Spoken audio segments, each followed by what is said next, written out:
What would happen if you woke up tomorrow and your dollars were worth half of what they were yesterday? Sounds impossible, right? But here's the uncomfortable truth. The American economy has danced dangerously close to that cliff more than once. And the footprints from those moments tell us exactly what a 50% overnight collapse would look like. Picture this. You roll out of bed, check your bank app, and the number hasn't changed, but everything it can buy just shrank. Gas? Doubled. Groceries? Doubled. Rent? Doubled. It's like someone quietly erased half your paycheck while you were sleeping. And the craziest part? This scenario isn't science fiction.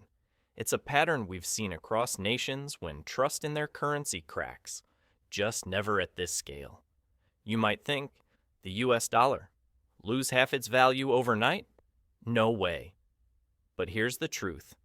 The dollar is powerful not just because the government prints it, but because the world believes in it.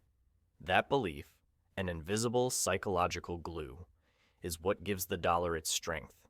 And like any belief, once it shakes, everything built on top of it starts to wobble. But before we go deeper into the chaos of that day-after moment, let's ask the bigger question. How does the value of a currency actually evaporate? It doesn't catch fire. It doesn't melt. It slips away when supply and trust collide. Think of money like oxygen, not something you normally notice until suddenly you don't have enough of it. To understand the drama behind this scenario, we need to rewind to history's warning lights.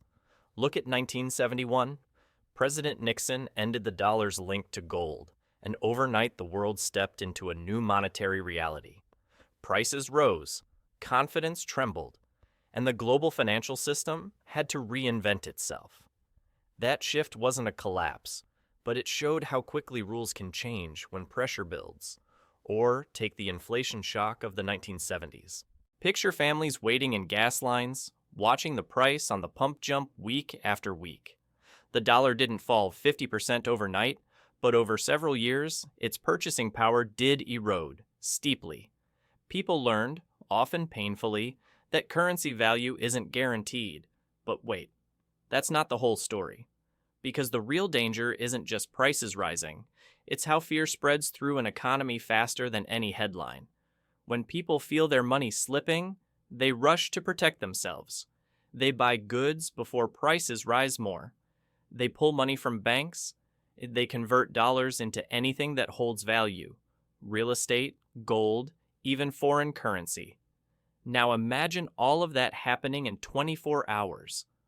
On day one of a 50% dollar collapse, the first cracks would appear in the markets. Investors would dump U.S. assets, not out of anger, but out of survival. Stocks, tanking, bonds, in free fall.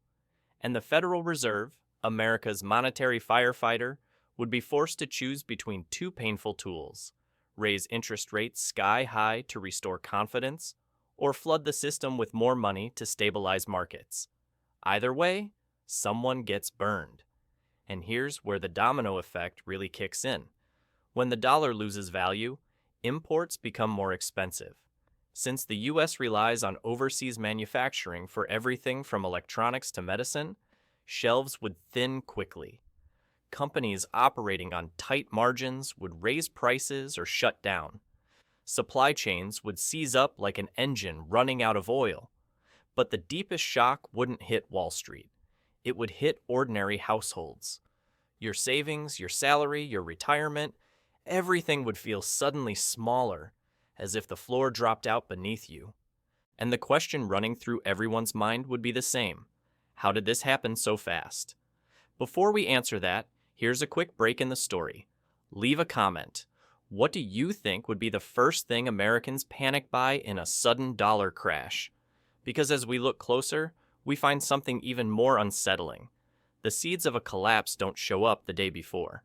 They grow quietly, hidden under years of debt, spending, political gridlock, and global tension. They build slowly, then erupt suddenly. And that brings us to a deeper twist, one most people never think about. The dollar's power isn't only an economic force, it's geopolitical. Entire nations structure their economies around holding dollars. Global trade is priced in dollars. Oil, insurance, shipping, international lending, it's all wired through the U.S. currency. If the dollar faltered overnight, the shockwaves wouldn't stop at America's borders. Imagine allies scrambling to rewrite contracts, rivals seizing the moment to push their own currencies, U.S. military operations overseas suddenly costing double, American influence, carefully built over 80 years, slipping through its fingers like sand. But even that isn't the most dramatic consequence. The real crisis comes next, and it hits Americans where they least expect it. Because when money loses value, something far more important is tested: trust. And once trust breaks, can it ever be rebuilt? End of part 1. Trust is the foundation most people never think about. It's invisible, silent, taken for granted, until the moment it disappears. In a world where the dollar loses 50% of its value overnight, trust becomes the most scarce commodity in America. Think about your daily routine. You swipe your card. You expect the transaction to work. You expect the price to be what the sticker says. You expect your paycheck to cover your bills. Those expectations rely on trust in the value of money. The second that value collapses, those expectations shatter like glass. Now imagine walking into a grocery store the morning after the crash. Prices aren't just higher, they're chaotic. Digital signs blinking as stores update numbers every hour. Milk that was $3 yesterday is now $6. Bread? $5. Eggs? Don't even ask. And customers start hoarding, not out of panic, but out of logic. If the dollar is melting, the smartest move is to buy anything you can before it costs more by the afternoon. This is how inflation becomes self-fueling. Fear drives purchases. Purchases drive shortages. Shortages drive more fear. It's a psychological chain reaction, and once it ignites, even the best economic tools struggle to slow it. And here's the twist most people miss. A currency collapse doesn't just impact prices, it reshapes behavior. During the Great Depression, banks closed not just because they lacked money, but because people believed they lacked money. In 2008, markets froze not because every asset was worthless, but because investors believed no one knew what anything was worth. Belief is the real engine, and right now, in our scenario, that engine just seized. On the second or third day, the government would scramble to respond. Emergency press conferences, Federal Reserve announcements, promises of stabilization measures. You'd hear phrases like extraordinary interventions, liquidity injections, temporary price controls. But underneath all the calm language is one desperate mission: restore confidence before the economic bloodstream clots. But wait, that's not the whole story.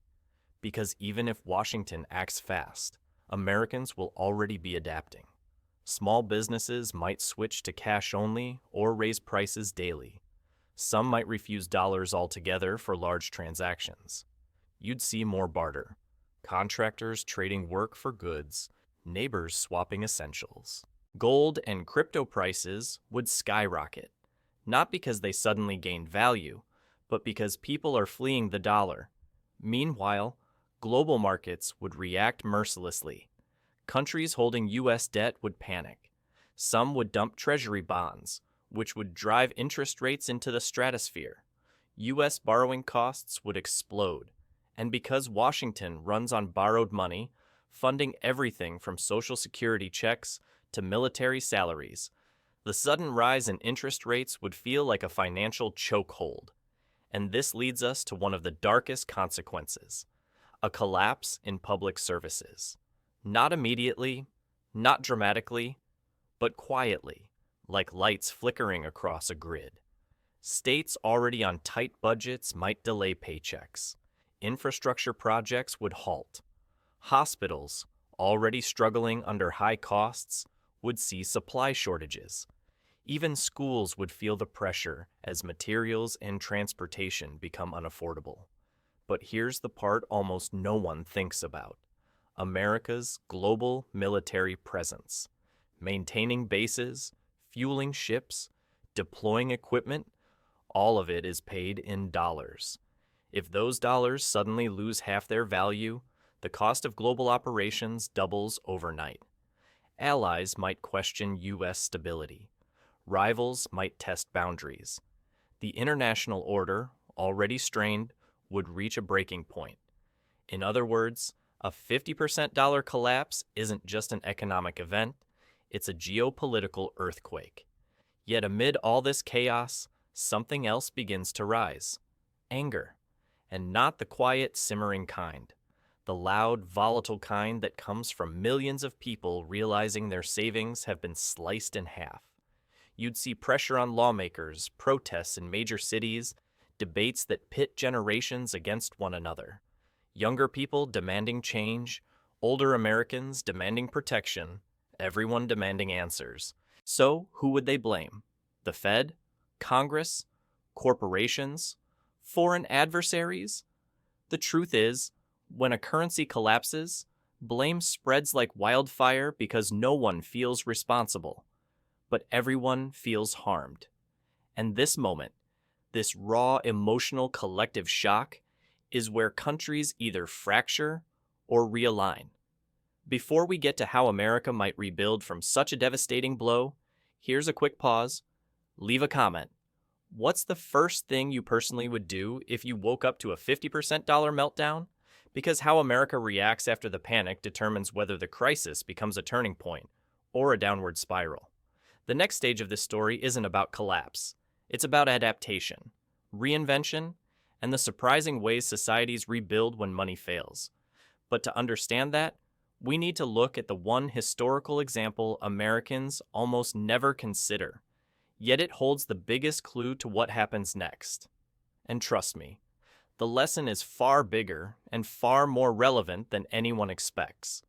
There's a moment in U.S. history that almost no one talks about. A moment when America came dangerously close to the kind of monetary shock we're imagining right now. And the lesson from that moment shows us exactly how a nation can claw its way back from financial freefall. Or fail trying? In 1862, during the Civil War, the Union government introduced greenbacks, paper money not backed by gold. Why? Because the cost of the war was growing faster than the government could fund. The results were immediate. Prices surged, trust wavered, and the nation split not only on the battlefield, but economically. Some merchants refused paper dollars altogether. Others accepted them only at a discount. Sound familiar? That crisis didn't destroy the United States, but it left scars that shaped federal policy for decades. It taught one powerful lesson. When people lose faith in their currency, restoring that faith is a long, painful process. It requires discipline, tough decisions, and above all, a willingness to rebuild trust brick by brick. Fast forward to our scenario. The dollar has lost 50% of its value overnight. Prices have doubled. Global partners are rattled. Americans are angry and scared. But here's the twist. This exact moment is also when a new economic landscape begins to form. Why? Because after the shock comes adjustment. Humans adapt faster than any market. And within a few weeks, patterns start emerging. You'd see Americans shifting their spending habits dramatically. Luxuries become afterthoughts. Essentials dominate budgets. Families cut streaming services, restaurant visits, vacations. Car purchases stall. Home sales freeze. And the economy enters a brutal phase of contraction. But, and here's the strange upside, this contraction forces efficiencies that were ignored during the years of cheap money. Companies start trimming unnecessary expenses. Local manufacturing becomes more attractive, not as a patriotic slogan, but as a survival necessity. Businesses that relied on fragile global supply chains reevaluate every link. The U.S. suddenly has a reason to rebuild industries long abandoned. Of course, this shift isn't painless. It's like repairing a plane in midair. Production takes time. Training workers takes time. Adjusting trade agreements takes time. But the seeds of recovery are planted right in the middle of the storm. Meanwhile, Washington is engaged in the biggest economic firefight since World War II. The Federal Reserve may drive interest rates sky high to reassert control, even if it risks throwing the country into a deep recession. Congress might pass emergency stabilization bills, temporary subsidies for essential goods, debt restructuring programs, or even a modern version of war bonds to raise capital.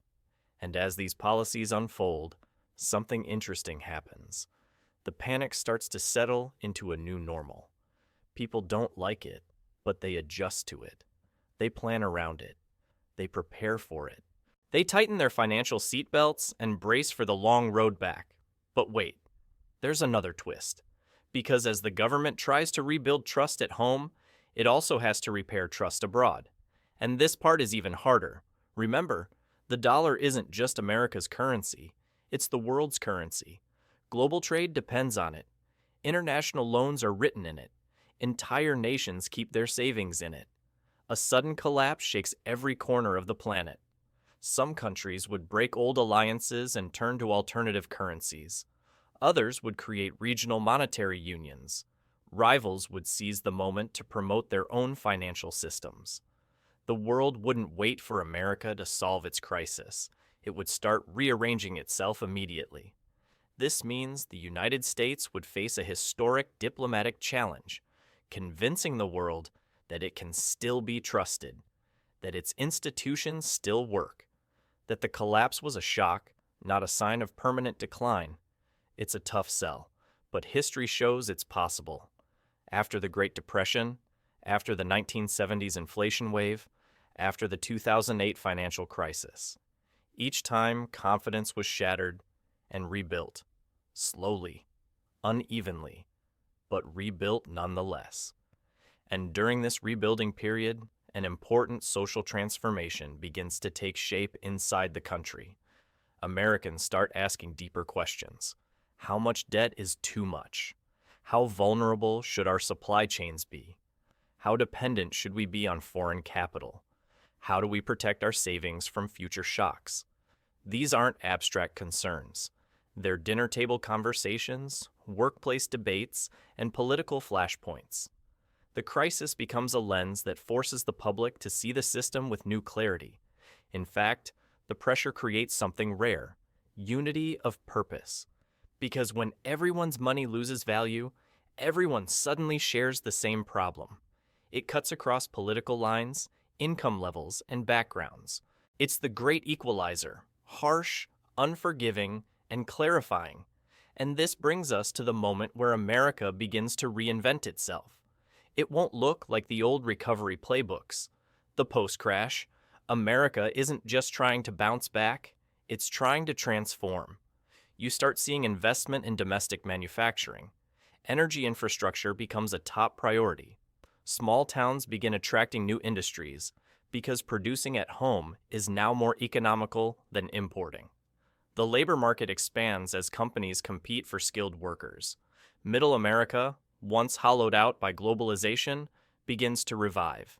This isn't wishful thinking. It's the historical pattern. Crisis forces innovation. But the question is, will the recovery be strong enough? Or will the psychological wounds of the collapse linger, slowing growth and deepening social divides? That's the fragile balance America must navigate as it moves from shock to stabilization to the final stage of this journey. And that final stage contains the biggest revelation of all. What America becomes after the collapse depends less on money and more on mindset. The story isn't over. The most important transformation is still ahead. Mindset. It's the one factor that doesn't appear on a balance sheet, yet it decides the fate of nations. And in the aftermath of a 50% overnight dollar collapse, mindset becomes America's greatest battleground and its greatest opportunity. Because here's the truth. Money can be replaced. Markets can be rebuilt. Infrastructure can be repaired. But the beliefs people hold about their country, their future, and their identity, those are the hardest things to restore. So what happens next? How does America move from the rubble of a monetary shock to a renewed vision of what the country should be? It starts with a simple but painful realization. The old system wasn't as stable as people believed. For decades, Americans lived in a world of cheap credit and rising consumption. Debt didn't feel dangerous. Imports didn't feel risky. Supply chains stretching around the globe felt efficient, not fragile. The dollar felt unshakable. The collapse exposes all the blind spots at once. And while that hurts, it also creates clarity. Communities begin relying on each other more. Local businesses, once overshadowed by global giants, see a surge in support because people begin valuing resilience over convenience. Towns invest in new training centers, manufacturers rebuild capacity, and younger workers find new incentives to enter trades long ignored. This shift changes America's economic DNA. For the first time in decades, the country begins fostering independence instead of dependence, not because of political slogans, but because the crisis leaves no other choice. But wait, there's another twist. Something deeper begins changing too. Financial habits. Americans who once spent without thinking now save with intention. They diversify their investments. They learn more about how the economy works. Households become more cautious, but also more strategic. The national culture around money matures almost overnight. And here's where the real long-term transformation begins. Policy. Lawmakers, pressured by a public that has lived through a generational shock, are forced to confront problems that were ignored for years: national debt, infrastructure decay, supply chain vulnerability, energy dependence. The crisis becomes a catalyst for long-term planning instead of short-term political wins. New fiscal rules emerge: smarter budgets, strategic reserves, incentives for domestic innovation, more transparency, more accountability. Not because leaders suddenly become wiser, but because the public will no longer tolerate the old games. At the same time, America begins reasserting itself on the world stage, not through dominance, but through reliability. Partners who watched the U.S. stumble now watch it rebuild with determination. Slowly, confidence returns. The dollar starts strengthening again, not because of fear, but because the fundamentals improve. Production, innovation, stability, trust, reputation restored, not inherited. But make no mistake, the path isn't smooth. There are setbacks, political fights, regional inequalities, moments where recovery seems too slow, too fragile. But the direction is upward, forward, driven by a generation determined not to repeat the mistakes that triggered the collapse. And this brings us to the final picture, what America actually looks like years after the shock. It's leaner, more resilient, more cautious with debt, more focused on essentials. Its manufacturing base is stronger. Its supply chains are shorter. Its workforce is broader. Its institutions, although once shaken, are rebuilt with stronger foundations. Most importantly, Americans have a renewed sense of agency. The crisis forced a collective awakening. Money isn't magic. Systems aren't invincible. Stability takes work. And the responsibility to protect the country's future belongs to everyone, not just policymakers or bankers. Everyone. So would a 50% overnight dollar collapse be devastating? Absolutely. It would be one of the most disruptive events in modern American history. But would it be the end of the United States? No, because nations don't survive on currency alone. They survive on adaptability, resilience, and unity under pressure. And if history has proven anything, it's that America's greatest strength has always been its ability to rebuild stronger than before. If there's one lesson in all of this, it's simple. The value of money can disappear overnight. But the value of a nation is built over generations. And that value, rooted in people, innovation, and perseverance, doesn't collapse. It evolves. Before we end, one last question for you. Subscribe to receive more reviews like this, and tell us in the comments what part of this scenario surprised you the most.